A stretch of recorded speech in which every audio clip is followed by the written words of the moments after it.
Là actuellement, on est au centre Dar El Mouima, géré par l'association Riayet Ibn Sabil qui a été créée en 2007.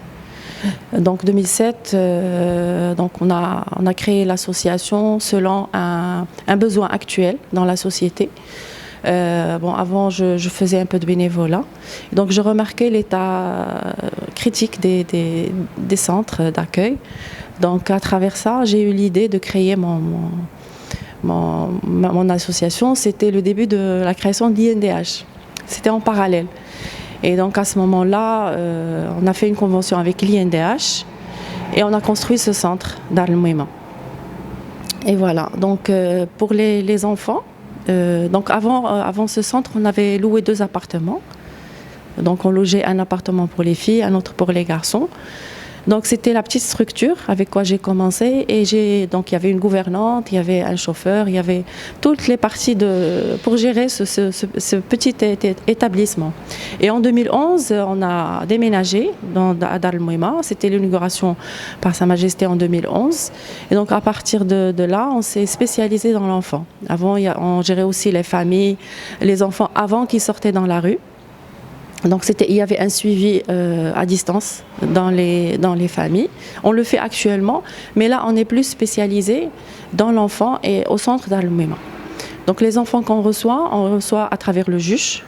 Donc l'enfant est placé à travers le juge ou un parent qui existe.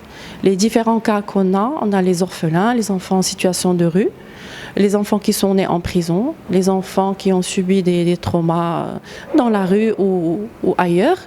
Donc à ce moment-là, l'assistante sociale se déplace chez l'enfant où il est, ou bien chez le juge au tribunal. Et après, quand il arrive ici au sein de l'établissement, on fait trois dossiers.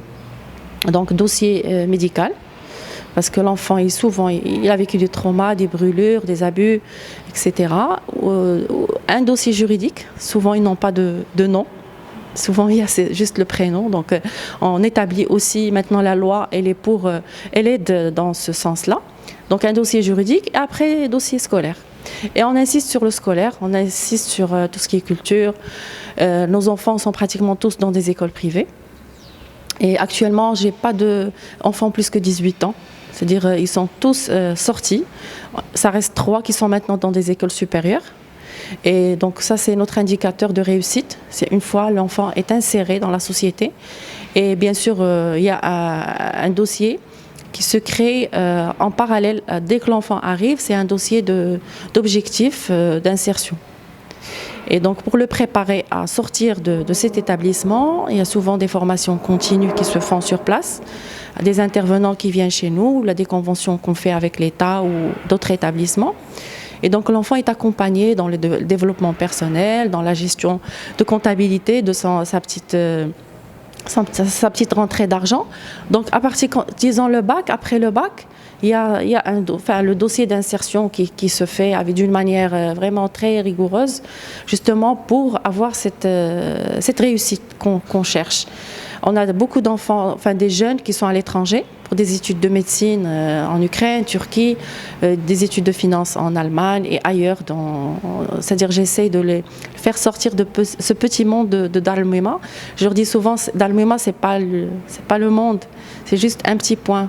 Parce que ces enfants-là, ils ont une tendance de peur. Ils ont peur d'être encore rejetés, encore ils se retrouvent dans la rue. Donc qu'est-ce qu'ils font? Ils essayent de garder ça c'est leur zone de confort. Ils sont là, ils sont heureux, même s'ils manquent peut-être d'argent ou d'autres choses, mais pour eux c'est une zone de confort. Donc on essaie de les sortir de cette zone pour leur montrer que le monde est grand, le monde est beau. Et on fait souvent des sorties, des voyages à travers le Maroc, pour justement leur apprendre à être des citoyens responsables. Et alhamdoulilah, on a 98% des jeunes qui ont réussi. Et voilà, donc on travaille avec plusieurs établissements. C'est pas la peine de citer les noms, mais on travaille avec eux. Donc quand il y a un enfant dans la rue, il nous avertit. Donc on les prend en charge. Mais ça reste problème de ressources humaines, problème d'argent qui est présent, qui est très très présent au Maroc. Bon, pour ne rien vous cacher, la grande difficulté, c'est la difficulté financière.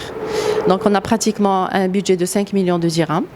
Et donc l'État, elle nous aide à annuel pour gérer les deux centres, parce qu'on a le centre ici de 2000 m², on a un deuxième centre de 5000 m². Donc le plus grand problème, c'est le problème financier. Les 80%, c'est l'association Raït Ibn Sabil qui doit gérer, qui doit chercher des partenaires. Et ça, c'est très lourd pour nous.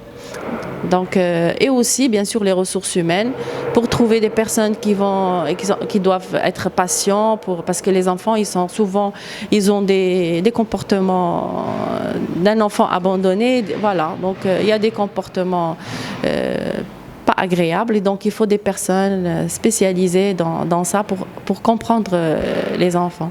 Sincèrement, il n'y a pas d'autre établissement que je connais personnellement pour récupérer un enfant. Les établissements sont très peu à Casablanca et ils sont aussi en surcharge.